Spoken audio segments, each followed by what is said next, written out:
What if the wall had never wanted him?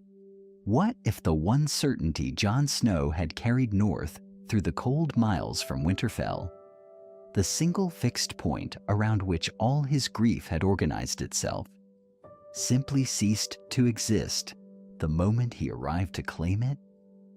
What if the black cloak, that rough and final garment he had always imagined settling onto his shoulders like an answer, was not waiting for him at all?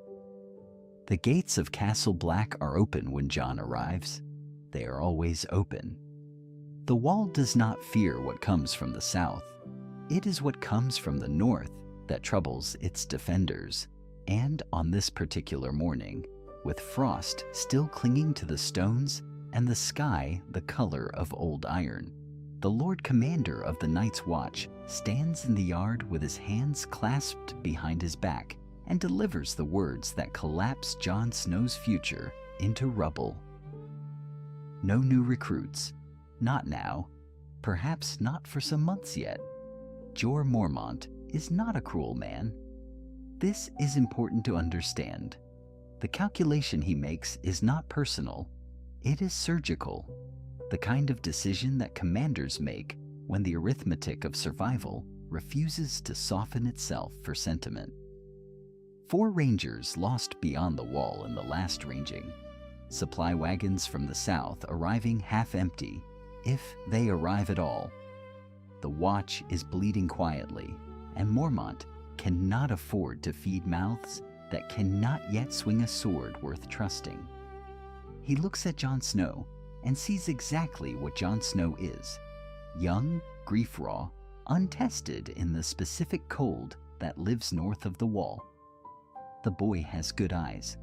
The Lord Commander notes this. He notes the stark in the jaw, the stillness that comes from real grief rather than performed courage. He notes all of it and closes the door anyway. Jon stands at the gate for a long moment after Mormont has gone back inside. The horse behind him shifts its weight. The wind moves across the top of the wall, 200 feet above, and makes the sound that wind always makes in high places, a low, uninterested moan, as if the world were exhaling without caring who heard it. Jon does not move. He is doing what men do when the architecture of their future has just been demolished. He is standing in the ruins and trying to understand the shape of what remains. South is impossible. The King's Road belongs to Lannister soldiers now, men with gold cloaks and gold loyalties, and Jon Snow is Ned Stark's bastard son. That name alone is sufficient reason to take him. His father, he still thinks of Ned as his father, will always think of Ned as his father, is somewhere in a King's Landing dungeon, and the men who put him there are now the men who patrol the road home. There is no home. There is no road that leads anywhere safe. He does not hear Benjen come up behind him. He rarely does. His uncle moves the way all First Rangers eventually learn to move. Quietly, with the practiced economy of a man who has spent years in forests where noise invites death. Benjen Stark is thinner than Jon remembers, and older in the face, and there is something behind his eyes that Jon cannot read, something that has no name in the vocabulary of a boy raised behind castle walls. He grips Jon's shoulder briefly. He does not offer comfort in words, because Benjen understands that words are not what this moment requires. What he offers instead is a small purse of coin pressed into Jon's palm with the directness of a man who has very little time and knows it. The leather is worn smooth. The coin inside is not much, enough to move, not enough to stay anywhere long, enough to make decisions with, if the decisions are careful ones. Then Benjen speaks, and what he says does not sound like advice. It sounds like intelligence passed between operatives, clipped and precise, stripped of the softness that uncles usually bring to nephews. Seek out the free folk. Those are the words. Not the Rangers, not the Watch, not any lord or castle or institution that flies a banner with a name attached to it. The free folk, the wildlings beyond the wall, whom the realm calls savages, and whom Benjen Stark, First Ranger, calls the only people north of Castle Black who might keep a Stark bastard alive if they chose to. He does not explain why they would choose to. He does not finish the thought. He does not need to. He is gone before Jon can form the question that is already rising in him. Gone back through the gate, back into the yard, back to the ranging that will take him north again, into that vast white silence where rangers go and sometimes do not return from. The gate closes. The sound it makes is final in the way that only heavy wood and iron can be final. Jon Snow stands alone outside the wall with a purse of coin in his hand and a direction but no path, and a warning but no map. He looks north.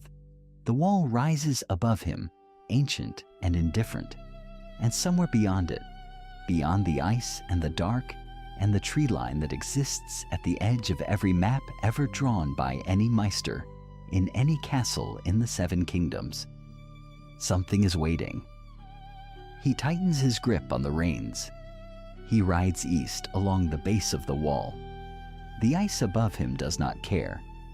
700 feet of accumulated centuries of winter compressed into permanence, and it simply looms, neither welcoming nor hostile, merely vast in the way that oceans are vast and mountain ranges are vast, indifferent to the small, warm creature moving along its southern face. The horse's breath comes out in white plumes. The snow beneath its hooves is undisturbed. No one comes this way. The abandoned castles along the wall exist as monuments to contraction, to the slow retreat of civilization from the cold, and the road between them is a road that memory has all but swallowed. Queensgate emerges from the tree line the way ruins always emerge, gradually, then all at once. What was once a fortified castle capable of housing hundreds has become something the ice is in the process of reclaiming, its towers softened at the edges, its yard given over to snowdrift and silence. The gate mechanism on the south side ceased functioning generations ago, but Benjen's directions had not led him to the gate. They had led him to a place 30 yards east of the main structure, to a section of wall where the stones at the base do not quite meet the stones above them in the way stones are supposed to meet, and to a tunnel that is more suggestion than architecture. Narrow, angled sharply downward, and then sharply up, clearly the work of someone who understood that a passage no one knew existed was more valuable than a passage everyone could use. Jon dismounts. He leads the horse. The tunnel is dark in the way that places are dark when no torch has lit them in a very long time, and the cold inside it is different from the cold outside. Thicker somehow, older, carrying the mineral smell of ice that has never thawed. The horse does not want to enter. Jon does not blame it. He enters anyway. What emerges on the other side is the true north, not the managed, watched, ranged over wilderness that exists in the shadow of the wall's northern face, not the territory where Night's Watch patrols still occasionally reach, and where the memory of civilization still faintly persists. This is the land beyond all of that. The land that begins where every map made by every Meister in every citadel effectively ends. The land that exists as a concept before it exists as a place. The trees are larger here, or perhaps they only appear larger. The sky in the gray mid-morning light feels lower. The snow does not have the texture of snow that has been disturbed and resettled and disturbed again by human passage. It has the texture of snow that has simply fallen and remained. Jon rides north into it. He does not know precisely where he is going.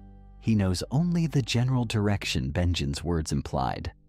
Northeast, toward the river the free folk call the Milkwater, toward the seasonal camps that exist along its banks when the clans are moving. He knows this the way one knows things that have been passed along in half sentences, in implications, in the spaces between what was said and what was meant. He has nothing else to know. So he rides. He sees the first of them before they reveal themselves, which means he does not actually see them at all. He sees only the stillness that precedes being surrounded. The specific quality of silence that is not natural silence, but performed silence.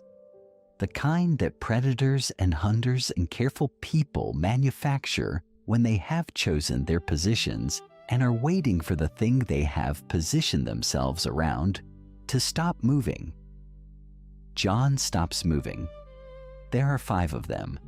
They step out of the tree line with the practiced ease of people for whom tree lines are architecture, walls and doors and corridors. The woman at the center is perhaps 50, weathered in the particular way that outdoor decades produce. Her gray hair braided back with strips of leather, her face carrying the particular blankness of someone who has already decided and is now simply executing. She holds a spear with the casual familiarity of a hand that has held spears for 40 years. She looks at Jon the way one looks at a problem to be solved rather than a person to be met. She speaks in the old tongue first. When Jon does not respond in kind, she switches without visible irritation to the common tongue, and the words are accented but perfectly clear. She tells him he has come through the wrong tunnel in the wrong season, and that the correct response to this is for her to put the spear through him and take his horse, which is a fine animal and worth considerably more than whatever coin he carries. Jon does not argue the logic of this. He is acutely aware that the argument would be lost. What he does instead is push back his hood. It is a small gesture and a calculated one. Benjen's final instruction, delivered as he turned away, had been this, and only this, and Jon had not fully understood it until this moment. He pushes back his hood and lets the woman see his face, the Stark face, the face that Lord Eddard Stark's children carry in their bones, whether they want to or not. The gray eyes, the long jaw, the particular northern architecture of a lineage that has occupied these lands since before the wall existed. The woman's spear does not lower, but her eyes change. She looks at him for a long time. Behind her, the 4 scouts say nothing. The forest says nothing.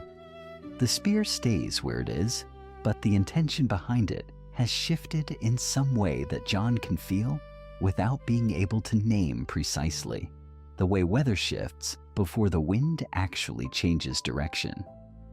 She says a name, not his name, an older name, a name that belongs to the history of agreements made between peoples who were not yet enemies, in a time before the wall was the wall, and before the boundary it represents had hardened into the particular bitterness it carries now. She says the name of the first men. Jon does not move. He does not speak. He understands in this moment that the correct response to being recognized by someone deciding whether to kill you is to remain very still and let the recognition complete itself. The spear comes down. Not fully, not the gesture of welcome or surrender, but enough. The woman's eyes stay on his face, the way one studies a document whose authenticity one is still verifying, checking the face against some internal record, some memory passed down through the generations of the free folk, the way the records of the Night's Watch are passed down through ravens and ink, except that this is carried in blood and story, and the stubborn persistence of old knowing. Her name, he learns later, is Morna, sister to Dalla, who is the woman Mance Rayder keeps beside him. This detail will matter. He does not yet know how much. She takes him east, then north, along paths that are not paths, game trails, frozen streamways, the spaces between trees that seem random but are not, that form a kind of negative architecture known to those who have lived in this forest long enough to understand that every landscape eventually reveals its own logic. The camp, when they reach it, is small. 20 people, perhaps 25, organized for rapid movement. Shelters that can be collapsed and carried, fires built in the particular way that limits visible smoke, horses hobbled but not unsaddled. Everything here is the infrastructure of people who expect to move again at any moment, who have internalized the understanding that permanence is a Southern concept, and that survival in this landscape is a matter of continuous, careful motion. Jon sits beside a fire that is not quite warm enough and listens. What he hears from Morna and from the others who speak across the fire in the mix of old tongue and common tongue that serves as the working language of the free folk when they are being understood rather than simply heard. What he hears assembles itself into a picture that is more urgent than anything Benjen had suggested, more urgent than anything the Night's Watch rhetoric about wildling savagery had prepared him to receive from the people it had been applied to. Mance Rayder is not consolidating the free folk clans because he wants to. He is consolidating them because something is pushing down from the north with a consistency and force that does not behave like weather, that does not behave like the normal cruelties of the lands of always winter, that behaves instead like intention. Whites, Morna says, with the flat effect of someone reporting logistics rather than horrors. White walkers moving behind them, not random incursions, patterns, sweeps, as if something is herding the living southward, and the herding is not accidental, and the herders are not finished. The fire between them shifts and settles. Jon stares into it. Morna watches him across the coals with the same evaluating expression she's maintained since she let him live. And he understands that the decision she made at the edge of the tree line was not a final decision, but an opening position, and that everything he does from this point forward is part of a continued negotiation whose terms he does not yet fully understand. She tells him that Mance will want to see him. She says it simply, without drama. She does not say what Mance will do when he does. Mance Rayder is not what Jon expects, which is itself a kind of education. He expects a warlord. He expects the blunt, scarred authority of a man who has fought his way to the top of something brutal. What he finds instead is a man sitting cross-legged beside a low fire in a tent that smells of pine resin and old leather, reading. Not a map, a book, a small battered thing with a cracked spine, and Mance holds it with the casual ease of someone who has been reading all his life, which he has because Mance Rayder was a man of the Night's Watch before he was a king, and he has forgotten none of what that first life taught him. He sets the book down when Jon is brought inside. He does not stand. He looks at Jon with dark, assessing eyes and says nothing for a long moment, and the silence is not aggressive. It is methodical. A man cataloging what he sees before he decides what questions to ask. Then he says simply, "They would not have you." It is not a question. Jon does not treat it as one. He says no. He says they turned him away at the gate. He says this without shame, because shame would be the wrong currency here, and he understands that already. Among the free folk, rejection by the institutions of the Seven Kingdoms is not a wound. It is a credential. Mance picks up the book again, briefly, then sets it down once more. He says that the Night's Watch has been refusing the wrong things for a generation, refusing to believe the reports coming out of the north, refusing to send ranging parties in sufficient numbers, refusing to admit that the problem has changed shape, and now, apparently, refusing a Stark. He finds this interesting. He says so. He says that the last time a Stark cared about what lay north of the wall held. He does not finish the implication. He does not need to. Jon tells him what he knows, not because he has been broken or coerced, but because he came here understanding that information is the only thing he has to offer, and offering nothing is the same as offering a reason to kill him. He tells Mance about Castle Black's numbers, reduced, quietly catastrophic, a garrison that looks like a garrison from a distance and looks like a skeleton crew from within. He tells him about the commanders who have stopped filing reports northward because there is no one to file them to who believes them. He tells him about the rangers who do not return, and the way Castle Black has begun to interpret silence as acceptable loss rather than as evidence of something larger. He tells Mance that the Night's Watch does not disbelieve in White Walkers because they are stupid. They disbelieve because believing and then acting on that belief would require a complete restructuring of how the Seven Kingdoms understands the wall, what it is for, who pays for it, who fights behind it. And that restructuring is a political problem no Lord Commander has the authority to solve alone. Mance listens with perfect stillness. He says, "So the wall's defenders cannot move, and the wall's builders will not listen, and the things coming from the north do not care about either problem." Jon says yes. Mance is quiet for a moment. Then he says that this is the information he needed and the information he feared, because a fortress that knows it is failing can sometimes rally, but a fortress that has decided its failure is manageable will walk calmly into catastrophe without ever raising the alarm. He looks at the fire. He says that the free folk have been called savages and wildlings and worse for 10,000 years for refusing to bend the knee to kings who sat in warm rooms and made decisions about lands they had never walked.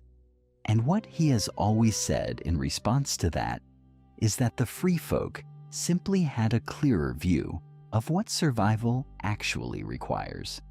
And survival, he says, looking back at Jon, requires moving south. Not raiding, not conquest, moving. All of them. Every clan, every village, every elder and child and shepherd and hunter. South, through the wall, into the realm that has spent a millennium pretending the north does not exist. Jon says the realm will not allow it. Mance says he knows. He says that is why he needs someone who understands how the realm thinks. Not just its walls and its garrisons, but its courts and its politics and its old families and its newer grievances and the specific way that southern lords calculate whether a threat is real or merely inconvenient. He says that he can move 100,000 people, but moving them through politics rather than through bloodshed requires a kind of knowledge that the free folk do not have, and that Jon, for all his youth and his anger and his bastard's name, might actually possess. He offers Jon a place, not servitude, not captivity. He is clear about that. He says that among the free folk, a man earns his standing through what he does and not through who his father was, which is, he adds quietly, perhaps a more honest system than the one that just refused Jon at the gate for reasons that had nothing to do with what Jon was capable of. Jon looks at him across the fire. He says he will not swear loyalty to a king. Not any king. Not even this one. Mance smiles at that. He says that is exactly the right answer, and that any man who swore loyalty to him too quickly, he would not trust with what he is about to ask. He leans forward then, and his voice drops. He says he needs to know about the Starks. The fire dies to embers before Jon answers, and even then he does not answer fully. He says only that the Starks are the North, and the North is the Starks, and that the two things cannot be separated the way a man might separate meat from bone without destroying something essential in the process. Mance listens. He does not press. He understands, it seems, that some information has to be arrived at obliquely, like tracking prey by reading the ground rather than following it in a straight line, and that a young man carrying a name he was never fully given will need time before he hands over anything that feels like surrender. So the months begin. They are not gentle months. The land north of the wall does not accommodate gentleness, and the free folk do not reward it. Jon learns this in the first week, when he loses a sparring bout to a woman 15 years his senior who fights with 2 short blades and no apparent interest in restraint. He learns it again when he misjudges the temperature of a river crossing and loses feeling in his feet for 3 days.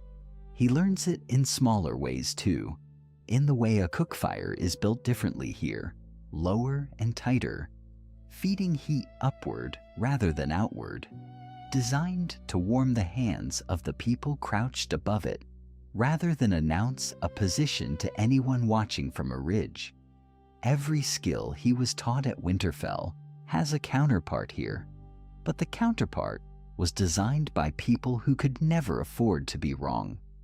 He adapts because he has no other choice, and then, slowly, because he wants to. The wanting is the part that surprises him. He had expected to endure this. He had expected to find the edge of what he could tolerate and press himself against it until something, his resolve or the situation itself, finally gave way. What he does not expect is the moment, somewhere in the second month, when he realizes that he is not enduring. He is learning. There is a distinction there that matters more than it should, and he turns it over in his mind on the long watches when the camp is quiet and the stars above the tree line are so numerous they seem almost to press downward, heavy with their own light. Tormund Giantsbane finds the whole situation enormously amusing. He is a broad man, Tormund, carrying the kind of mass that comes not from idle feasting, but from decades of physical labor in a climate that punishes softness at every turn. His beard is the color of old rust, and his laugh, which is frequent and entirely unself-conscious, sounds like something structural giving way. He begins appearing near Jon with the casual frequency of a man who makes his decisions carefully and then executes them without fanfare. He offers advice the way other men offer insults, directly, without preparation, with the full expectation that it will land. He tells Jon his footwork is too narrow for northern ground, that he pivots like a man who has always fought on stone and has never accounted for what mud does to a stance. He tells Jon his fire is too big. He tells Jon his face gives away too much, that a man who grew up in a castle wears his thinking on his features because he never had to learn to hide it, and that north of the wall, visible thinking is a liability of the same order as a broken boot. Jon takes the corrections without argument, which seems to be the correct response, because Tormund's manner shifts slightly each time Jon does not push back in pride, not softening precisely, something more like recalibration. Their friendship, if it can be called that yet, is built entirely on friction. Tormund says something blunt and occasionally cruel.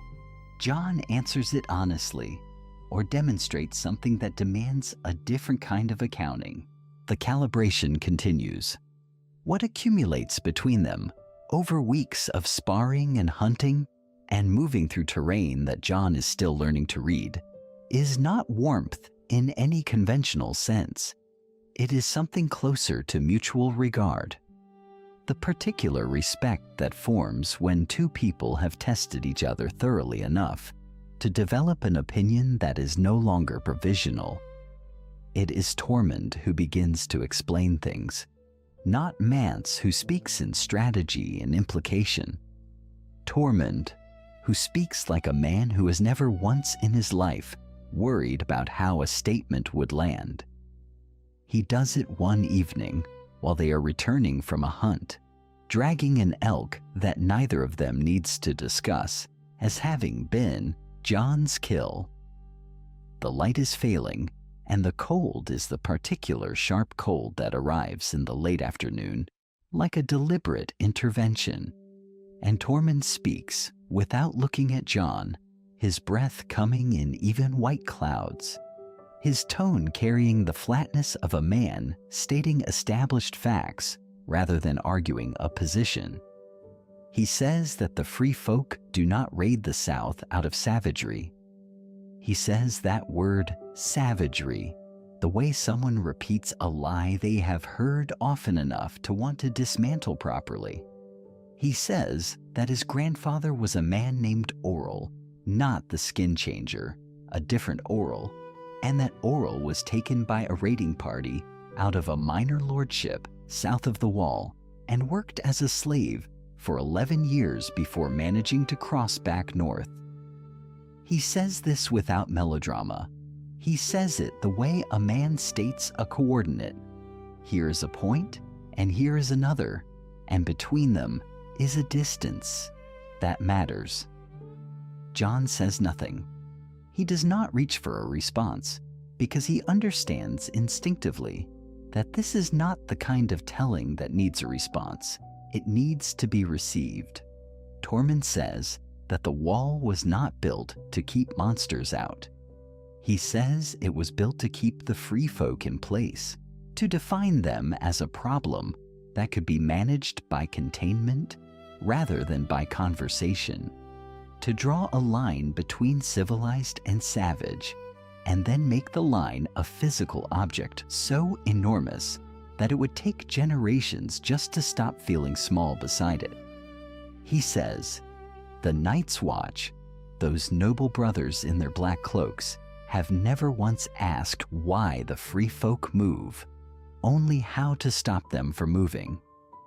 He says that is not protection.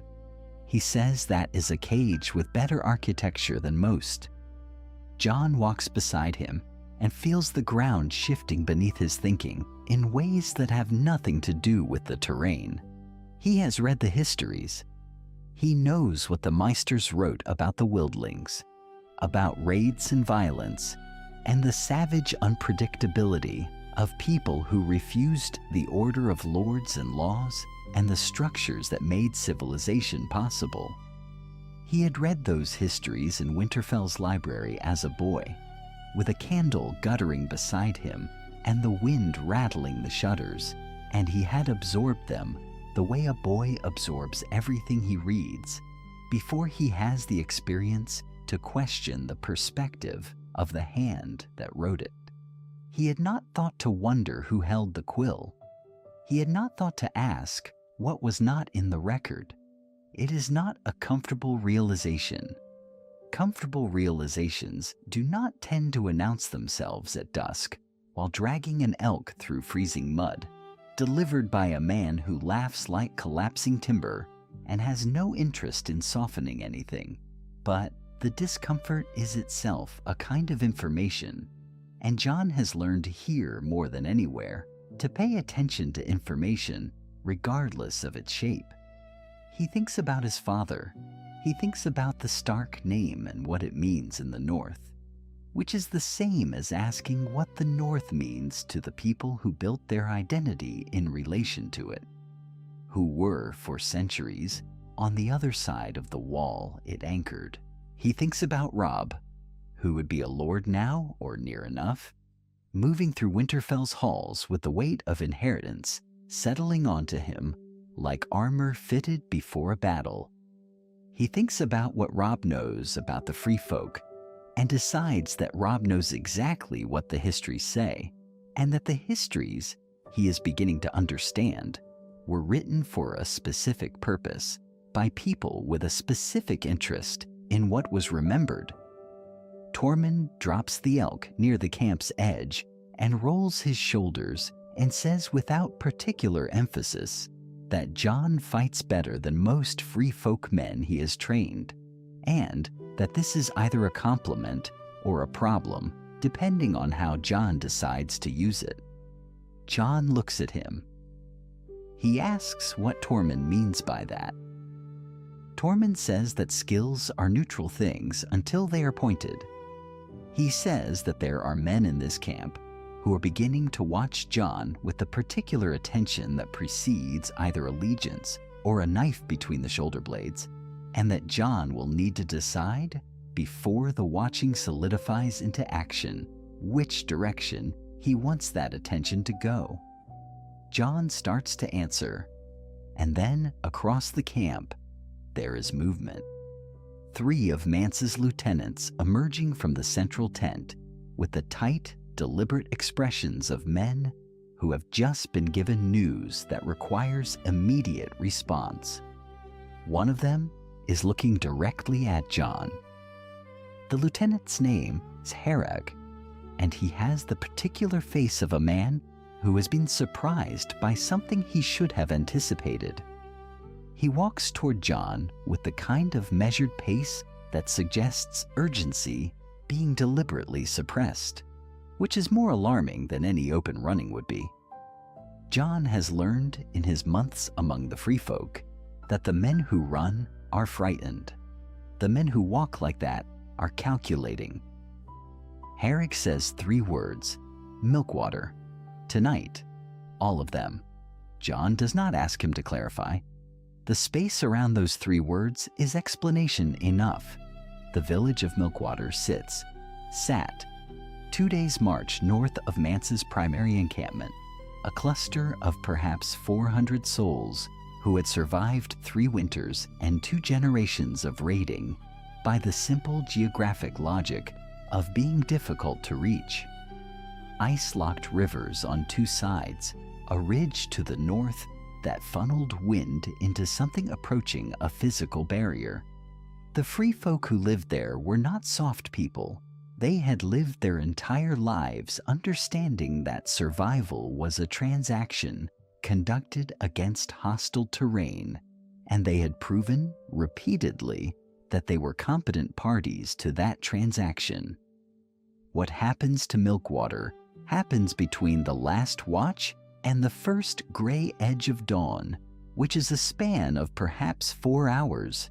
This is the arithmetic that moves through the camp like cold water finding the lowest ground, not the fact of the village's destruction, though that is terrible enough, but the mathematics of it. 400 people, 4 hours. The dead move faster now than anyone predicted, faster than the stories suggested, faster than the most cautious estimates that Mance's scouts had built their timetables around. Someone has been working from the wrong numbers, and in the North, working from the wrong numbers is not an academic failure. It is a death sentence with a delayed delivery date. Jon rides out with Harag and 2 others before the camp has fully registered what has happened. This is the calculation Harrig has made. That eyes on the ground are worth more right now than a council room full of voices generating heat without light. Jon is brought because Jon, increasingly, is brought to things. He notices this without fully understanding it yet. The way a current is felt before the shape of the river is visible. What they find at Milkwater rewrites several assumptions simultaneously. The structures stand. This is the first wrong thing. The buildings are intact, unburned, as though whatever came through had neither interest in nor use for destruction as spectacle. The dead do not burn things. They accumulate things. They are patient in ways that living armies cannot afford to be, because patience requires time, and the dead have an unlimited supply of it. The buildings stand and the people do not, and the distinction is operational rather than merciful. Whatever came through Milkwater last night was not raiding, it was harvesting. Jon is still processing this when he sees the walker. It stands at the tree line, which is perhaps 40 yards from where Jon's horse has stopped, with the particular rigidity of an animal that has sensed something outside the taxonomy of its fears. The walker does not move. It simply exists at the edge of the visible world, and its existence is enough to make the air feel structurally different, as though the cold has become load-bearing. Jon has heard it described. He has spoken to people who survived proximity to them, or claimed to. Survival and proximity to White Walkers being a combination that generates significant skepticism among careful listeners. But hearing described and standing 40 yards distant in the gray pre-dawn are two entirely different epistemological experiences. His hand finds Longclaw before his mind has consciously directed it there. Mormont pressed the sword on him the day he was turned away, pressed it with the particular deliberateness of a man who knows he is making a decision that will have consequences beyond the immediate moment, who knows that a Valyrian steel blade in the right hands is a different object than a Valyrian steel blade in the wrong ones. Jon had not fully understood the weight of the gift then. He understands it now with the clarity of someone who has just been given context by geography. He draws the blade. The sound it makes leaving the scabbard is clean and absolute, the way a fact sounds when it is stated without qualification. The walker's attention, which had been diffuse in the way that vast and ancient things are diffuse, narrows. Something passes across its face that is not quite recognition and not quite caution, but occupies the emotional register adjacent to both. It takes one step backward. Then it is simply gone, retreated into the tree line as though it had never occupied the space at all, leaving only the cold and the silence and the 40 yards of frozen ground between where it stood and where Jon stands with a sword that has just demonstrated something important. He can fight them. The dead can be contested. The equation is not as closed as it appeared. He does not sheathe the blade immediately. He stands there breathing the cold air and letting the understanding settle into the architecture of his thinking, where it will have to bear considerable weight going forward. Herrick is very quiet behind him for a long moment. Then he says that Mance needs to hear this tonight. He says that the council Mance has been reluctant to call. The full council, all chieftains, all clan leaders, every voice that matters among the free folk from the Frostfangs to the haunted forest, cannot wait past tomorrow's dawn. The dead are not a horizon event anymore. They are a present tense problem, advancing faster than the migration timeline that everyone in camp has been quietly building their private plans around. They ride back in a silence that is doing significant work. Mance convenes the council before the light has fully solidified into day. The tent is too small for the number of people in it, which is deliberate. Mance understands that physical pressure produces a certain quality of focus, that comfort permits distraction, that men wedged together against the cold are men who understand they are in shared circumstances. He waits until the sound of the camp outside has settled to its baseline murmur. Then he speaks, and what he says is not a declaration of war or a rally or an appeal to courage, because Mance Rayder is too precise a thinker for any of those rhetorical registers. He says that the plan was always migration. He says that what has changed is the schedule, and that the schedule now belongs to the dead rather than to the living, which means the only strategic variable remaining within their control is the pace at which they move. He says that the wall is a structure built for a specific purpose by people who understood what was coming, and that the men currently occupying its towers have forgotten the purpose while retaining the real estate, and that this is a negotiating position rather than an obstacle. He says that hundreds of thousands of people, men, women, children, the old, the infants, the ones who cannot fight and the ones who have never stopped fighting, must pass south or be added to the tide moving behind them. He says this without drama, because the absence of drama is what makes it land correctly in the room. Drama permits denial. Flat statement closes that door. The chieftains and clan leaders receive this in varying degrees of composure. Tormund, near the back, has the expression of someone who arrived at this conclusion 3 days ago and has been waiting with dwindling patience for the room to catch up. Some of the others are older, have deeper investments in the idea that the free folk can outmaneuver what is coming.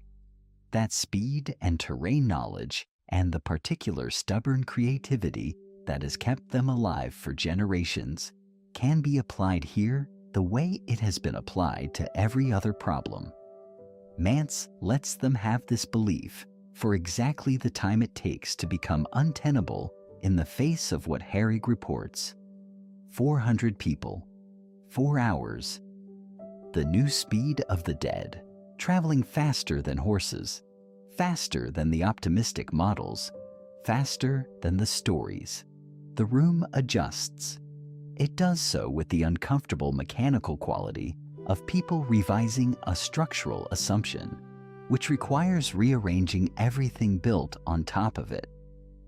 Jon stands near the tent's edge, not quite inside the leadership geometry of the gathering, not quite outside it. Several eyes find him during Herrig's account of the tree line, the walker, the sword. The quality of the attention is different from the watching Tormund described the night before. Not the preliminary attention of men deciding between allegiance and a blade, but something else. Something more like reassessment. He is being measured against a new set of criteria, and he does not yet know what the verdict will be. Mance looks at him directly as Herrig finishes. He asks, without particular inflection, whether Jon has ever been south of the wall. Jon says that he has not taken the black, which is not quite an answer, but Mance accepts it as the precise information it contains. Then Mance says that what they need is not a soldier. He says that what they need is someone who understands what a castle full of men in black cloaks is likely to do when several 100,000 free folk arrive at their gate, and what arguments might be made that would change the answer from the obvious one to something more useful. He says that Jon is the only person in the tent who has stood on both sides of the wall in any meaningful sense, even if one side was more aspiration than residence. He says, this is a resource. He says resources are wasted when they go unused. Jon starts to respond. He is aware of the weight of every eye in the tent, of Tormund's careful neutrality at the back, of the sword at his hip that an hour ago made something ancient and terrible reconsider its position. He is aware that whatever he says next will be a direction chosen, a pointing of the skill that Tormund described as neutral until it is aimed. He opens his mouth, and from outside the tent comes the sound of a horn, one long sustained note that the free folk use for exactly one specific situation, a signal that means the scouts at the camp's northern perimeter have made contact with something that should not be where it is. One blast, and then, after a beat that stretches the length of a held breath, a second. The second blast hangs in the cold air long after the horn has fallen silent, and the tent empties with a speed that has nothing ceremonious about it. Whatever Jon had been about to say dissolves. Mance is already through the flap. Tormund is 2 steps behind him, and Jon follows without being told, because that is what the moment requires, and because the alternative is standing alone in a tent with the echo of a question that now must wait. The scouts have found a pair of men stumbling out of the tree line to the north. Not wildlings, not rangers, not anything so simple. They are merchants, or were, before whatever happened to their horses and their cart, and the 2 companions who are not with them. They speak in the clipped, frightened syllables of men from somewhere south of the neck, traders who had been working the King's Road and made the catastrophic miscalculation of pushing too far north before the season turned against them. They are cold in a way that goes past the body. They are carrying news the way wounds carry infection, not deliberately, not as a gift, but because it has gotten inside them and they cannot stop it from spreading. It comes out in pieces. That is how news travels across great distances. Not whole, not clean, not arranged in any order that makes sense at first. It comes in shards. Lord Eddard Stark of Winterfell, the steps of the Great Sept, a crowd, a sword.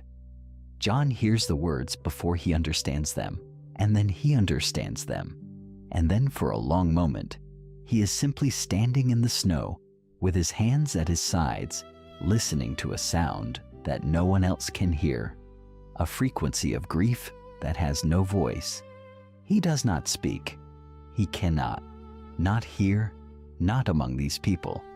He absorbs it instead, the way frozen ground absorbs a blow, without yielding, without breaking, but registering everything. His father is dead. The word father moves through him like cold water through stone, finding every crack. Ned Stark, who rode south to serve a king who then allowed him to be destroyed for the trouble. Ned Stark, who kept a secret for so long that the secret had become the architecture of everything Jon thought he knew about himself. There is more. Robb has called his banners. Robb has marched. Robb, his brother, has been declared king in the north by lords who decided that the south could keep its throne and its games and its cruelty, and the north would remember differently. The 7 kingdoms are not 7 anymore. They are a fracture. They are a map someone has taken and torn along every seam. Tormund appears at Jon's shoulder when the merchants have been led away to be warmed and fed and watched. He does not speak immediately. He stands there in the dark beside Jon, and the silence between them is not empty. It is a container deliberately shaped. When he does speak, it is not to comfort. The free folk do not comfort the way Southerners do, with careful words arranged to soften edges. Tormund says that grief ignored is grief weaponized against the self. He says it plainly, as though reporting the weather. He says that a man who will not sit with the weight of a loss will find the loss has learned to walk behind him, and it will choose its own moments to land, always the worst ones, always the ones that cost the most. He says this is not philosophy. He says this is how free folk survive winters that kill everything else. Jon sits with it. Not literally. There is no sitting. There's the camp around them and the cold and the distant movement of people who do not know or care what has happened to some lord's family in a city thousands of miles south. But internally, something shifts.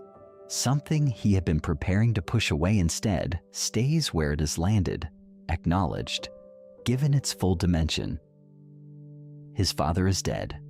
Robb is king of a kingdom at war. Winterfell exists now in a world his father will never see again. He lets all of that be as large as it actually is, and it does not destroy him. It is simply the shape of what is real.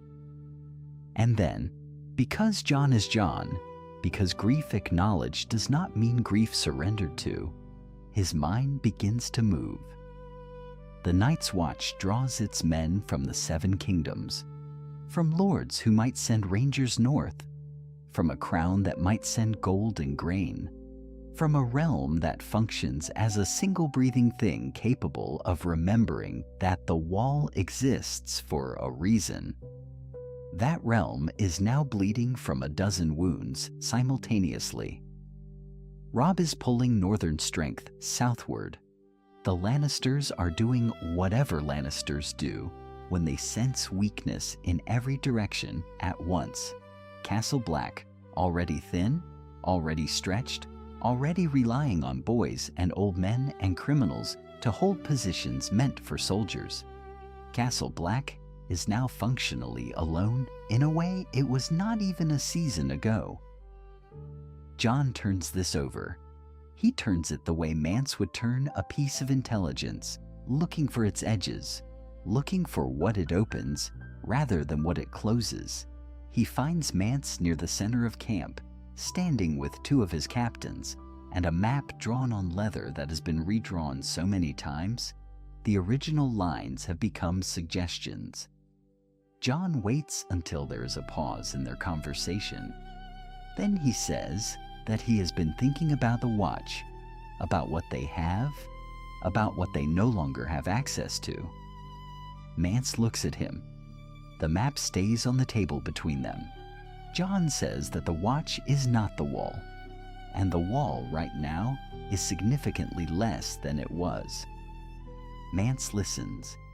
He does not interrupt.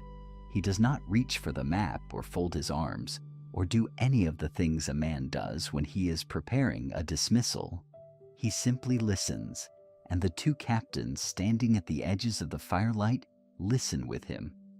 And the leather map with its redrawn lines sits between all of them like a third party to the negotiation. Jon speaks carefully. He speaks the way he has learned to speak in the weeks since Milkwater, not with the clipped deference of a steward or the hard brevity of a ranger, but with the patient, architectural logic of someone who has learned to build arguments the way Mance builds armies, one piece at a time, with attention to what holds everything else up. He says that a messenger under a white flag is not a threat. He says that a messenger who carries a name the Lord Commander already knows, who carries the memory of a man Mormont trained and tested and very nearly took into his personal service, is something closer to an opportunity. He says that Mance cannot send a wildling to Castle Black. He says that Mance cannot send anyone who will be read as a weapon before they have finished stating their purpose. But he can send Jon. He says it plainly, without elaboration. Mance's expression does not shift. One of the captains moves his jaw to the side, skeptical, measuring. Jon waits. Mance asks what Jon expects to find when he arrives. Jon says he expects to find a tired man making impossible calculations. He says he expects to find a Lord Commander who has received reports from ranging parties that he cannot verify and cannot dismiss, who has seen things come back from the north in conditions that defy simple explanation, who knows, even if he will not say it at a war council, that whatever is moving in the dark beyond the wall is not moving like men move. Mance is quiet for a long moment. The fire shifts. One of the captains says that this is how they lose a valuable piece of intelligence, by sending it south under a white cloth and hoping the crows have the good sense to hear it out before they reach for a blade. Mance does not look at the captain. He looks at Jon. He says that Jon is not wrong about Mormont. He says that Mormont is old and difficult and committed to an institution that has been failing slowly for decades, but that Mormont is not stupid and never has been. He says that this is what makes him dangerous. Jon holds that. Then he says, it is also what makes him persuadable. Mance gives the answer in the morning. He gives it without ceremony, without summoning, simply appearing at the edge of Jon's fire before the camp has fully woken, while the mist is still sitting low across the ground between the tents and the trees. He says Jon rides at dawn with two of Mance's people at a distance behind him, close enough to watch, far enough to be invisible to anyone at the gate. He says the white flag will be honored as long as Jon is moving in good faith, and that Jon should understand exactly what good faith means in this context. Jon says that he does. The ride south is 3 days of cold and narrowing sky. The land through which Jon moves is land that remembers winter differently than the land below the wall. It remembers it not as a season, but as a permanent condition from which temporary reprieves are occasionally permitted. The trees are older here. The road, such as it is, was never truly a road. It is a series of decisions made by men and animals over generations, hardened into something like intention. Jon rides and does not allow himself to think too far ahead. This is something he has learned from Mance's captains, from watching the way experienced commanders hold their focus close to them, not permitting it to race forward into scenarios that have not yet materialized. The wall appears on the second morning, glimpsed through a gap in the tree line, impossibly large in the way it always is, in the way that no memory or description of it ever fully prepares a person for the actuality of it. 700 feet of blue-white silence. Jon looks at it for a long moment and then looks away and continues riding.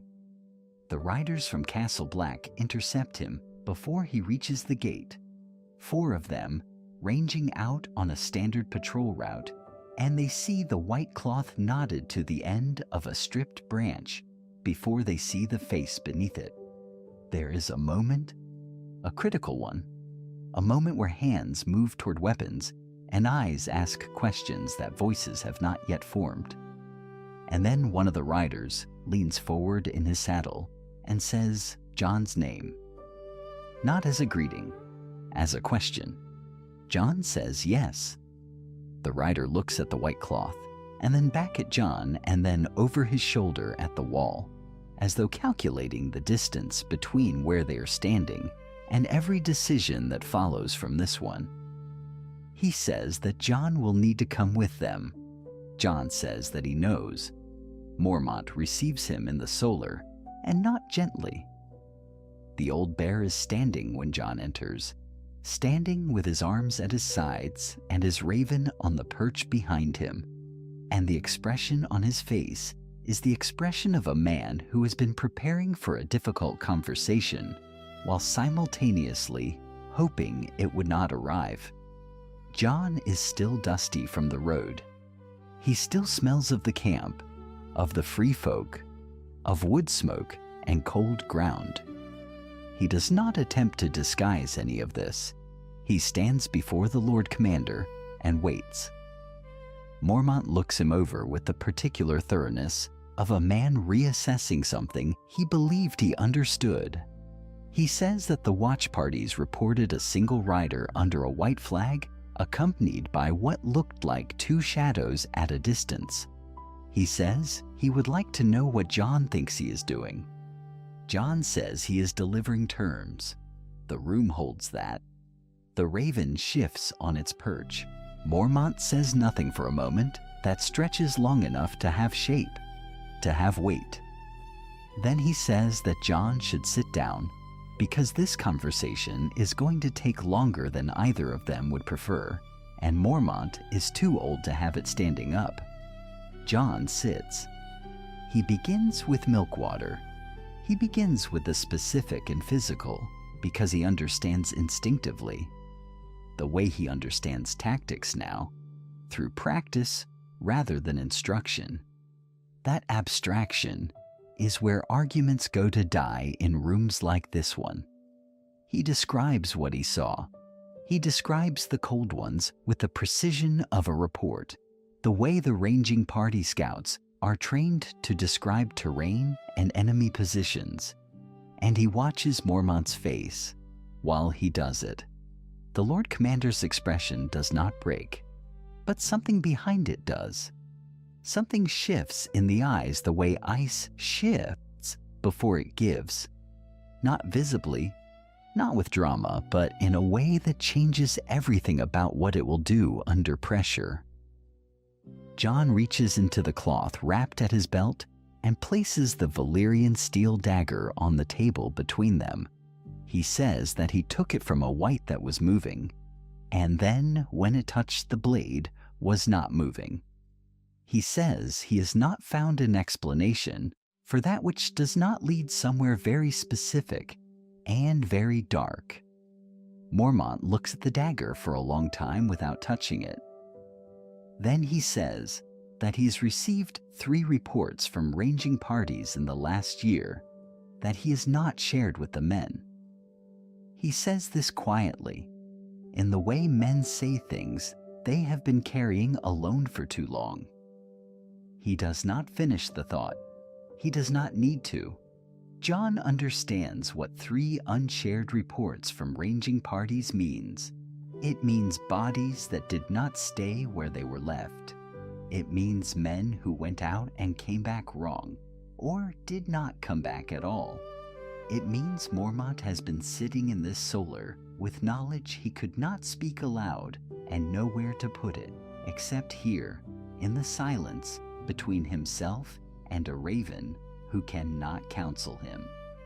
Jon says that Mance Rayder wants passage through the wall. He says that Mance is not asking for conquest or territory or the dismantling of anything the Watch has built. He says that Mance is asking for a door to be opened, for the free folk to come south, not as an army, but as a people running from something that neither army has a weapon for, except, possibly, the one sitting on the table between them. He says that in exchange for passage, Mance's people will fight.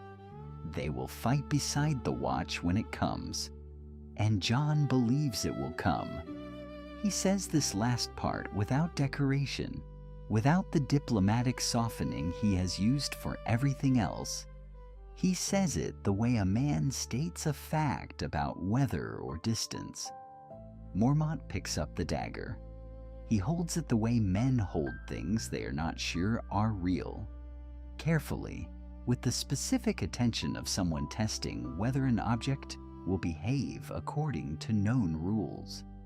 The firelight catches the steel and returns it differently than it should. Mormont turns the blade once and sets it down, and does not speak for long enough that the silence becomes a presence in the room.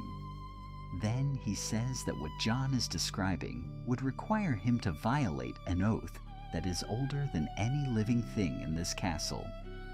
He says that the Watch does not open the wall to wildlings. He says it has never opened the wall to wildlings.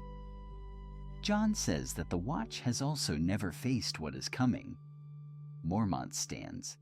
He walks to the window and looks out at the yard below, at the men moving through their evening duties, at the wall rising beyond the inner gate in its vast, indifferent permanence. He stands there for a long time. Jon does not fill the silence. He has learned this too. The discipline of letting a room breathe, letting a man reach his own conclusions, rather than pushing him toward them. Outside, somewhere in the yard, a horn sounds once, a returning patrol. Mormont watches it from the window, and his hands, Jon notices, are closed at his sides. Not loose, not resting. Closed, thinking. He says that he will need 2 days. He says that Jon will remain in the castle under his word and his word alone, and that Jon should understand what that means for both of them if this conversation reaches the wrong ears before Mormont has had time to consider it fully. Jon nods. Mormont turns from the window and looks at him with the expression of a man standing at the exact boundary of everything he has ever been. He says that Jon should know that 2 days is not an answer. Jon says that he knows. Mormont says that Jon should also know that he has not dismissed what has been placed on this table. He looks at the dagger. He looks at Jon. He says nothing else, but his hands slowly open. 2 days becomes 3. The third becomes the longest day Jon Snow has ever spent inside a castle without armor, without assignment, without the structured purpose of watch rotation or training to fill the hours between waking and the dark. He walks the yard. He eats at a corner of the common table where no one speaks to him directly, and everyone knows precisely where he is. He watches the faces of the officers when they pass from one building to another, reading the set of their mouths, the angle at which they carry their shoulders, the way some of them look at him and some of them do not, which tells him as much as any look would. The ones who refuse to look are the ones he worries about. Alliser Thorne does not look at him once in 3 days. This is the most frightening thing that happens in those 3 days, and nothing else comes close. The deliberation is sealed inside the officers' hall, and the sounds that escape it are not words but tones. The particular register of men in dispute, voices rising and falling across positions that no amount of logic seems to fully resolve. Mormont has framed the question with his characteristic precision, which means he has framed it not as a choice between mercy and duty, but as a calculation between 2 forms of loss. The loss of thousands of wildlings to the dead, who will rise again as soldiers against the wall. Against that, the loss of a principle, the breaking of an oath sworn in stone and tradition, the opening of something that has never been opened before in the entire history of the Watch. He lays both on the table. He does not tell the officers which loss is larger. He is too good a commander to need to. Thorne argues, as he always argues, with the contempt of a man who believes that clarity and cruelty are the same thing dressed in different cloaks. He says the wildlings are the enemy. He says this has always been true, and that no army of dead men changes the nature of a thing that simply is. He says that if the Watch opens the gates, it does not survive as the Watch. It survives as something else, something without name or purpose, and the wall becomes a monument to the moment they forgot what they were built to protect. He does not finish this argument. He does not need to. Several men around the table are nodding before he stops speaking. But Mormont has spent 40 years understanding the difference between the thing that sounds like strength and the thing that actually is. He asks Thorn a single question. He asks him what happens to the dead men Thorn refuses to let through. Thorn does not answer this. The silence that follows is not a pause. It is a conclusion. And when the vote is called, it is not unanimous. It never could have been. But it is enough. The gates open on the fourth morning, just as the light comes thin and gray over the eastern ridge, and the first wildlings pass through before the sun has fully cleared the horizon. There is no ceremony in it. There is no moment of great symbolic weight, no pronouncement read aloud, no flag lowered or raised. There is only the groan of ancient mechanisms, the creak of wood and iron that has not moved in a generation, and then the column of people beginning to move through the passage that cuts the wall from south face to north, from the known world to the other side of the only boundary that has ever mattered. They come in silence mostly. This surprises the men on the ramparts. They expected something louder. Defiance, perhaps? Or the wild noise of a people finally claiming something they had been denied. Instead, there are children wrapped in skins being carried by men who do not sleep. There are women walking with the mechanical endurance of those who have been walking so long, the act of stopping feels dangerous. There are warriors, yes, and they walk with the particular watchfulness of men who have survived every day of their lives by never fully lowering their guard, and they look at the night's watch on the battlements with an animal assessment that has nothing in it of gratitude and nothing in it of submission. Jon stands his ground when these eyes find him. He does not look away first. This is not a game. This is the language they both understand. The violence comes in fragments over the 14 days of passage. It is never large. It is always exactly large enough to become something worse if Jon does not reach it in time. A wildling warrior presses a Night's Watchman against a wall over a slight that takes Jon 10 minutes to fully understand, and another 10 to resolve without blood. 2 of Tormund's men take a horse that one of the stable boys claims as watch property, and the argument becomes a drawn blade before anyone has a chance to think about what they are doing. Jon walks into these moments the way a man walks into a fire, not because he is certain he will survive, but because the alternative is to watch the fire spread. He uses Tormund's authority and Mormont's name in roughly equal measure. He uses his own name too in the end, and this is the one that works most often, which tells him something he does not particularly enjoy knowing about himself. By the end of the second week, the last of the wildlings have cleared the passage. Jon stands in the yard and watches the gates begin to close, and he is aware, in the deep animal layer below thought, that the temperature has dropped. Not with the gradual chill of evening, suddenly, completely. The way a held breath becomes silence. The men on the wall are very still. This too is a language. The sky above is cloudless and completely without stars, and the silence coming from the north is the kind of silence that has weight, that presses down on the chest of every man who has ever stood long enough on the wall to learn what that absence means. Jon climbs the steps because he cannot stand in the yard while other men are watching. He reaches the top of the wall and stands beside a ranger whose name he knows and whose face, in this light, is impossible to read. They both look north. the darkness there is not merely the absence of light. It moves in the way that standing water moves when something passes beneath the surface, a suggestion of mass, of volume, of a thing too large to fully comprehend by looking at any one part of it.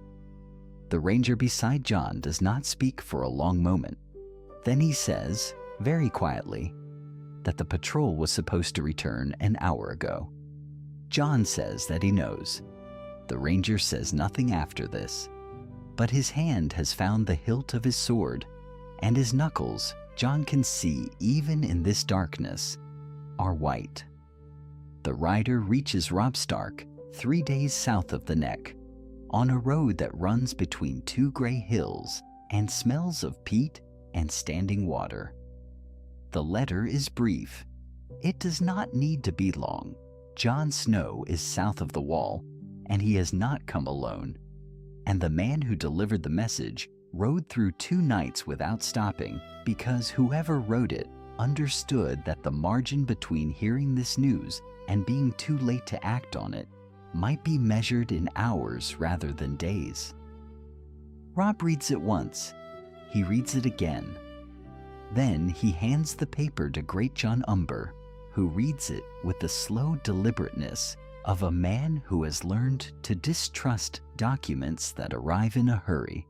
And the Great John's face, which is not a face that tends toward subtlety, does something complicated and difficult to name. The decision comes before the council does. This is how Robb operates. Not from committees, not from the accumulated wisdom of older men arranged in a circle around him, but from some interior calculus that runs faster than speech. He is turning the horse before anyone has formally advised him to. He is pointing north before the debate can begin. His bannermen follow because they have learned by now that the pause before Robb Stark commits to a direction is shorter than the pause before any other man, and that in this particular war, speed has been the only advantage they have reliably held. He reaches Winterfell in 6 days. Jon arrives the same morning from the north through the gates the Starks have always used for homecomings, and the coincidence of it, both of them converging on this gray stone yard at the same hour, feels less like coincidence and more like something older and less explicable arranging the board. They see each other across the yard. Neither of them moves immediately. There's a calculation happening in that stillness, not the cold calculation of strangers sizing up a threat, but the more complicated calculation of 2 people who love each other and are not certain in this moment what the other has become. Jon has changed in ways that do not announce themselves, but accumulate. He stands differently. He carries the weight of the wall in his posture, and beside him, the wildlings he has brought through the gate. Mance, raider, among them, gray-eyed and watchful and completely unintimidated by the stone walls closing around him, carry themselves with that particular Northman's dignity that has nothing to do with rank and everything to do with the certainty that they have seen worse than this. Robb crosses the yard. Jon crosses toward him. The distance between them closes. What Robb says first is his brother's name, not his title, not a question, not a formal acknowledgement of the extraordinary circumstance, just the name. Jon says his, and for a moment, the politics of it, the king and the man who left for the wall and never quite arrived there, the Stark Lord and the half-blood who carries the name by courtesy. All of it recedes, and there is only the yard and the cold, and 2 young men who grew up together in this house, gripping each other by the arm in the way of the north. The moment does not last long. It's not meant to. Mance Rayder clears his throat, not rudely, but with the pragmatism of a man who has kept his people alive through 3 decades of impossible winters and understands that sentiment, however genuine, has a cost in time. Robb looks at him. Mance holds the look without deference and without aggression, which is itself a kind of statement. Robb has spent 2 years meeting men who either bend immediately or push back with their chests. Mance does neither. He simply waits with the patience of someone who has been doing this far longer than any king in this room. They move to the solar. The fire has been built high. Outside, the first hard wind of approaching autumn moves through the yard, and the sound it makes against the stones of Winterfell is the sound the castle has made for 8,000 years of similar winds. Jon speaks for a long time. He does not exaggerate. He does not reach for dramatic language. He describes what he saw beyond the wall in the flat, precise register of a man reporting intelligence, which is what it is, and the flatness of it makes the thing he describes more terrible, not less. Robb listens without interrupting. He has learned this at least from the war, that the impulse to ask questions before man has finished is usually the impulse to manage fear rather than to gather information. And fear managed before it is understood will cost you eventually. Mance speaks after Jon. He is a different kind of witness. Older, less bound by the Westerosi need to make horror legible within familiar frameworks. He does not describe the army of the dead in military terms. He describes them the way the free folk have always described them, which is to say, he describes them as weather. He says the dead come the way winter comes, not in a charge, not in a formation, but as a change in the nature of the world itself. And when winter has arrived, you do not defeat it by meeting it in the field. You survive it, or you do not. Robb sits with this for a long moment. His hand is flat on the table. He is looking at the map spread between them. The north, the wall, the long empty miles of everything above it. And he is doing the arithmetic that no one else in this room has yet fully completed. The Lannister War, from this position, looks like what it has perhaps always been. A war over succession, over names, over who sits in a chair in a city far to the south. Against the thing Jon and Mance are describing, the Iron Throne is a piece of furniture. He does not say this aloud. He does not need to. Every man in the room has arrived at the same place through their own route, and the silence that follows Mance's testimony has the particular quality of silence in which a decision is already made and is simply waiting for the words that will make it formal. It is Robb who provides them. He says that the Northern Army is not going south again. He says it quietly, with no performance, the way a man states a fact he has verified. He says the Riverlands will have to hold their own ground until he can explain what he is choosing and why. And he knows. His jaw tightens slightly on this, a small acknowledgement of the political cost, that some of them will not wait for the explanation. Edmure Tully has his own obligations. The Freys have always been unreliable. The alliance he has built in the south is not built for absence. But the North remembers its own threats. The North remembers what it was built to face. Robb Stark is not the first of his line to turn away from the politics of the South and look toward the cold. And in this, at least, he is entirely his father's son. Jon watches him make the decision and says nothing. There's nothing to say. He came here to deliver information, not to argue the case. And the fact that Robb needed no argument is either reassuring or alarming, and Jon cannot quite determine which. It means the news was credible enough on its own. It means the thing he saw in the darkness north of the wall is already legible to a man who has never stood there. which means it is closer than he thought, which means a scout comes through the door without ceremony, moving fast, his boots still carrying mud from a ride that did not include any pause for dignity. He looks at Robb. He looks at Jon.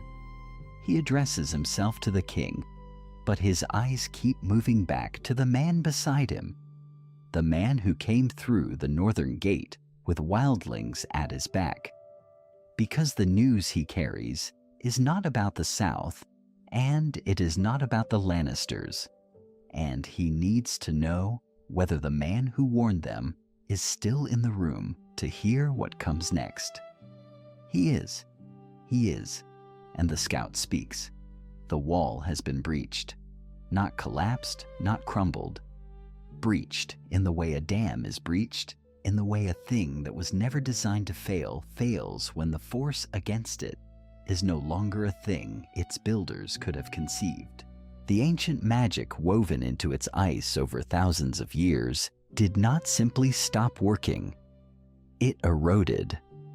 It was pressured and pressured and pressured again across months of relentless supernatural assault until whatever metaphysical architecture sustained it finally gave way under a weight it was never promised it would have to bear. The scout does not know this. He uses the word breached because it is the only word large enough, and because no other word exists for what he saw when the rider ahead of him turned his horse south and did not stop riding until the horse collapsed. Robb Stark stands very still. Jon Snow does not stand still at all. He is already moving toward the door, and then he stops, and he turns, and he looks at his brother who is a king, his brother who commands the North, his brother who will need to make decisions in the next hour that he has never been required to make before. And the look that passes between them is not a question, and it is not a farewell. It is a recognition. The thing they discussed in the abstract is no longer abstract. It is a column of cold moving south through the gap where the wall once held, and everything they built in the preceding months was built for this moment. And the question now is only whether they built enough. The answer to that question will not be found in River Run. Jon rides north. He has ridden this road before, but not like this. Not with 5,000 wildling spearmen moving in loose columns to his left and 1,200 northern cavalry forming up behind him. Not with supply carts loaded with dragonglass arrowheads and dragonglass-tipped spears sourced from the Dragonstone mines through an arrangement Jon negotiated personally with a Baratheon Castellan who asked very few questions once the nature of the cargo was explained to him in sufficient detail. The Castellan had not believed him. Then he had looked at the quantities being requested and the destinations being specified, and he had decided that whether he believed the story or not, the story was not the kind of story a man invented for ordinary purposes. He had signed the documents. The Dragonglass had moved north. It is here now, in these carts, on these roads, and the men carrying it understand what it is for in a way no Southern lord would have credited 6 months ago. Mance Rayder rides on Jon's right. Tormund Giantsbane rides on his left. The three of them do not speak for a long stretch of road because the plan has already been spoken, already refined through a dozen councils in a dozen rooms where maps were spread and arguments were made, and the dead's known behaviors were cataloged with the cold precision of men who have watched the dead move and kill and accumulate. Jon knows how the Whites are commanded because he watched them. He knows they follow the White Walkers. He knows that when a walker is destroyed, the things it raised lose whatever terrible coherence holds them together. He knows this the way he knows the cold. Not as theory, but as memory. as something that happened to him in darkness north of the wall when he was still a boy pretending to be a man. He told Mance. He told Tormund. They told their people. The plan was built around this single fact, the way an arch is built around a keystone, because without it, there is no strategy. There is only fighting the dead until there are no living left to fight. The fire comes first. That is the plan. The kill zones were selected 3 months ago. Narrow places, tree-line approaches, open ground behind false retreats, where whites would follow the living into channels of fire and dragonglass that would reduce them before the main force was ever fully engaged. Tormund calls this thinking like prey, and he says it as a compliment, because prey that thinks lives longer than prey, that fights, and a thing that lives longer eventually gets to choose the moment. This is the moment they chose. The White Walkers enter the battle south of the wall before dawn. There is no announcement. There is only a change in temperature that even the wildlings register as something beyond ordinary cold. And then they are there, tall, precise, moving through the darkness with the calm of things that have never been required to hurry. And the whites around them do not shamble or surge. They move with intention. They move like a directed force. And this is what makes them dangerous in a way that a simple horde would not be. Because a horde can be burned and broken and driven, but a directed force adapts. Jon sees one of them clearly for the first time south of the wall. It sees him too. There's a recognition in that moment that he cannot name and will not examine. Not here, not now. He draws the Valyrian steel. The walker shifts its attention to him with the slow, terrible interest of a thing that has never been surprised and is considering, for the first time, the possibility that it might be. Jon moves toward it. Around him, men are dying. Around him, fire is burning. Around him, the long night is doing exactly what it promised it would do. And the only question that has ever mattered is whether the answer they built was the right shape to meet it. The sword connects. The walker does not die quietly. The walker does not die quietly, and the sound it makes when the Valyrian steel takes it is not the sound of anything that has ever died before. It is the sound of something unmade rather than ended, a fracture that runs through the air itself, and the whites nearest to it stagger as if the thread connecting them to something larger has been pulled suddenly taut. Jon does not pause to study this. He has seen it before, north of the wall in another life, and he knows what it means. It means the connection is real. It means the hierarchy is real. It means the thing at the center of all of this is not a myth or a story told to frighten the young, but a mind, and minds can be reached. Tormund is already moving when Jon turns. The big man fights the way he does everything, with a kind of furious investment that has no calculation in it, no economy, only the absolute commitment of someone who has never once considered doing anything halfway. He is bleeding from his left shoulder and does not appear to notice. Behind him, Mance Rayder moves differently, the way a man moves who has spent decades keeping himself alive through intelligence rather than size, reading the field, choosing the moment, never spending more than the moment requires. Between them, the strike force Jon built, 12 of the finest fighters the free folk could name, men and women who had survived things that should not have been survivable, carved through the outer ranks of the dead with the focused violence of people who understand exactly what this night means. The strategy is simple in conception and brutal in execution. The bulk of the dead move toward Winterfell's walls because the bulk of the living are there, because the fires are there. Because the noise and the light and the weight of 10,000 defenders draw the army of the dead the way a stone draws a river. It is not deception, exactly. It is physics. It is the Night King's own design turned slightly sideways, the directed force redirected by giving it exactly what it wants in exactly the wrong direction. And while it moves, while the walls hold and the fires burn, and the defenders buy the only currency that matters here, Jon's small force drives toward the center of the cold. He sees the Night King before he is close enough for it to matter.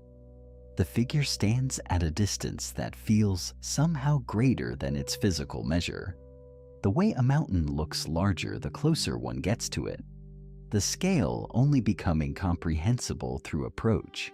The Night King is watching the battle at Winterfell the way a commander watches a subordinate maneuver, with the patience of something that has never had to account for time the way the living do. There is no urgency in him. There has never been urgency in him. The night is long, and he has always believed it would be long enough. This is the miscalculation. Not the night, not the army, not the cold or the silence, or the terrible ancient patience of the thing itself. The miscalculation is simpler than any of that.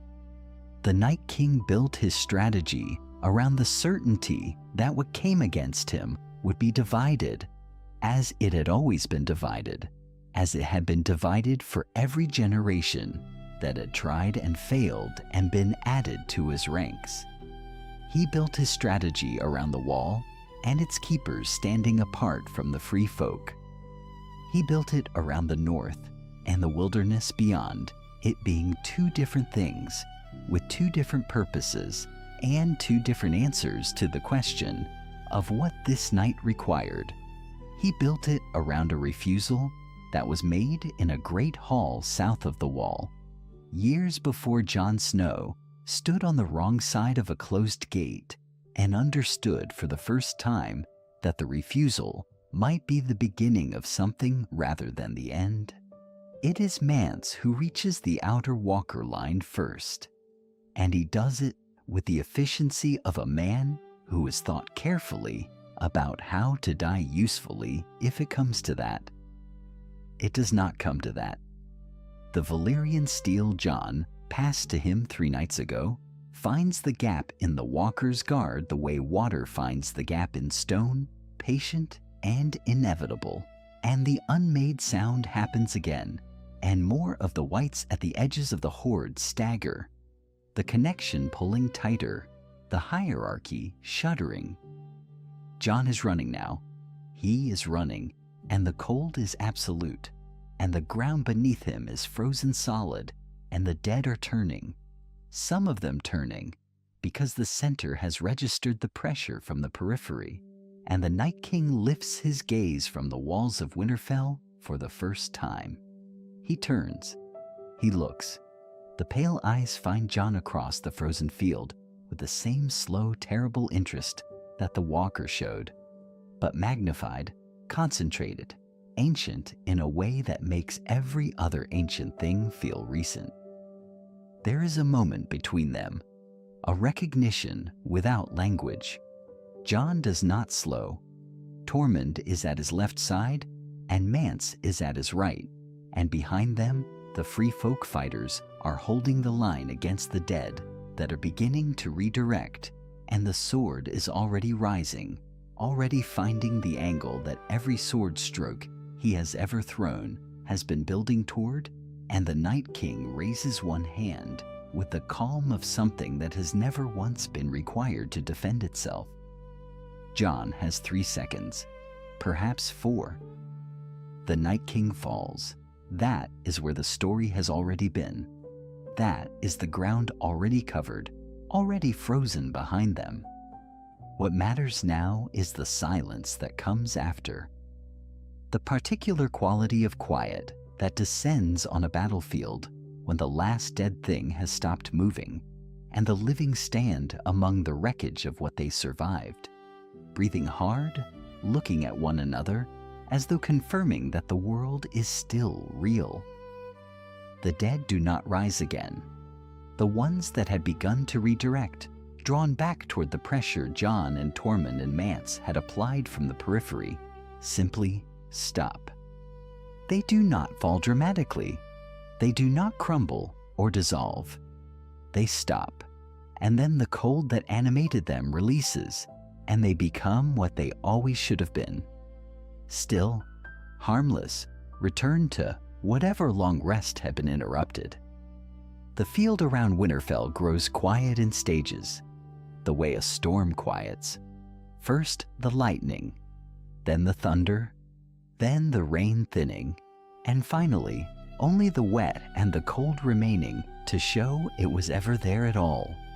Jon stands for a long time without speaking. Tormund stands beside him. Mance, who has lived his entire life against the edge of that darkness, looks north with an expression that no word in any language quite fits. Something between disbelief and the satisfaction of a debt finally settled. He does not say anything either. He does not need to. Spring comes slowly, the way it always does in the north. It does not announce itself.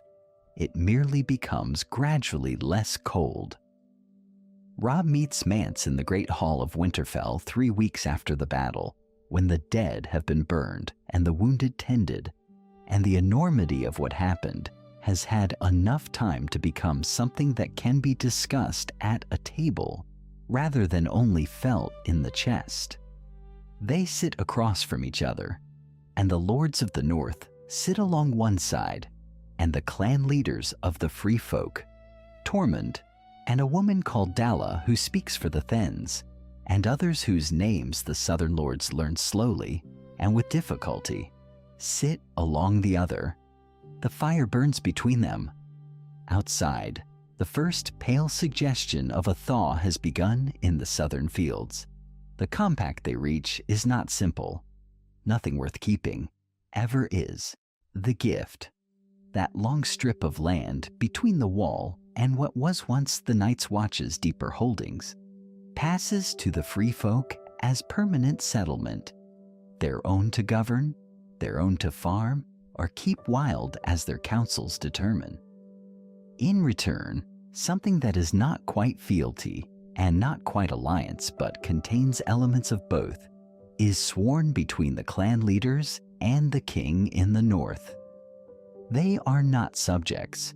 They are something newer than that, something the realm's existing vocabulary struggles to hold. Neighbors, perhaps, partners in the governing of a frontier, a people who have earned the right to be where they are by the simplest possible means. They showed up when it mattered. Jon's legitimization happens quietly, as the most important things in his life have always happened quietly. Robb speaks the words in the same hall, before the same assembled gathering, and the name Jon Stark settles over him with the weight of something both new and inevitable. He does not cry. He does not speak at length.